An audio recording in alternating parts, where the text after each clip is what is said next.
Friends, இன்னைக்கு நம்ம நல்ல காரசாரமான இறால் வறுவல் தாங்க எப்படி செய்யறதுன்னு பார்க்க போறோம்.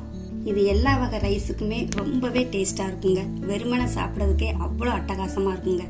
இந்த மெத்தேட்ல நீங்க செஞ்சு கொடுத்தீங்கன்னா செய்ய செய்ய ஒரு நிமிஷத்துக்குள்ள அவ்வளோ காலியாயிரும். அந்த அளவுக்கு டேஸ்ட் ரொம்பவே அருமையா இருக்கும். இந்த டேஸ்டியான இறால் வறுவலை வாங்க எப்படி செய்யறதுன்னு பார்க்கலாம்.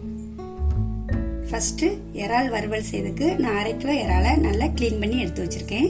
இப்போ இது கூட 1/4 ஸ்பூன் மஞ்சள் தூள், 1/2 ஸ்பூன் உப்பு, 1 ஸ்பூன் இஞ்சி பூண்டு பேஸ்ட். இப்போ இதை நல்லா மிக்ஸ் பண்ணி விட்டுக்கோங்க.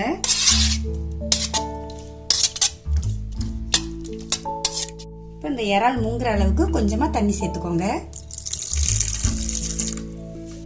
மிக்ஸ் பண்ண இறால ஸ்டவ் ஆன் பண்ணி இப்போ வச்சிருக்கேங்க. இப்போ இது ஒரு 5 நிமிஷத்துக்கு நல்லா கொதிச்சு வெந்து வரட்டும். அது வரை நம்ம வெயிட் பண்ணுவோம். 5 நிமிஷம் ஆகுதுங்க. நல்ல இறால் கொதிச்சு வந்திருக்குது. 3/4 வசி வெந்தா போதுங்க. இப்படி நம்ம வேக வச்சு ஃப்ரை பண்றப்போ டேஸ்ட் ரொம்பவே நல்லா இருக்குங்க. இப்போ இது ஒரு ஓரமா இருக்கட்டும். இப்போ ஸ்டவ்ல ஒரு கடாய் வச்சிருக்கேங்க.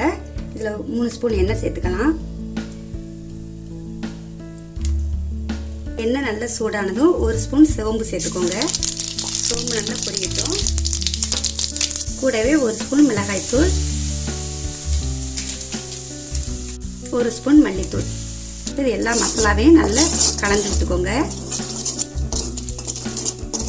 இப்போ இந்த மசாலா கூடவே நம்ம ரெடி பண்ண இறால அந்த தண்ணியோட சேர்த்துக்கோங்க.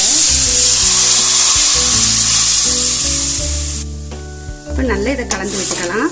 நல்லா சுண்டி வர்ற வரைக்கும் நல்லா வேக வச்சுக்கோங்க.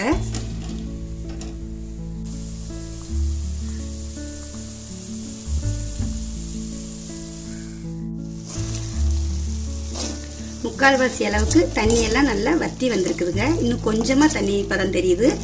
அது நல்லா வத்தி வர்ற வரைக்கும் நல்லா ட்ரையா வறுத்து எடுத்துக்கோங்க. அவ்வளவுதாங்க. தண்ணி எல்லாம் வத்தி நல்லா சூப்பரா இறால் வறுவல் ரெடியா இருக்குது. இப்போ நம்ம ஸ்டவ் ஆஃப் பண்ணிடலாம். அவ்வளவுதாங்க. சூப்பரான இறால் வறுவல் அட்டகாசமா ரெடி ஆயிருக்குதுங்க. இது ரச சாதம், சாம்பார் சாதம், தயிர் சாதம் எல்லா வகை சாதத்துக்குமே வச்சு சாப்பிட ரொம்பவே சூப்பரா இருக்குங்க. இந்த ஸ்டைல்ல நீங்க செஞ்சு கொடுத்தீங்கன்னா பிடிக்காதவங்களும் ரொம்ப விரும்பி சாப்பிடுவாங்க. உடம்புக்குமே ரொம்ப ரொம்ப ஹெல்த்தியும் கூட. கண்டிப்பா நீங்களும் இதே மாதிரி உங்க வீட்டுல செஞ்சு பார்த்துட்டு எப்படி இருக்குன்னு கமெண்ட்ல சொல்லுங்க. இதே மாதிரி நிறைய வீடியோஸ்க்கு நம்ம வீட்டு சாப்பாடு சேனலை மறக்காம சப்ஸ்கிரைப் பண்ணிக்கோங்க. நன்றி.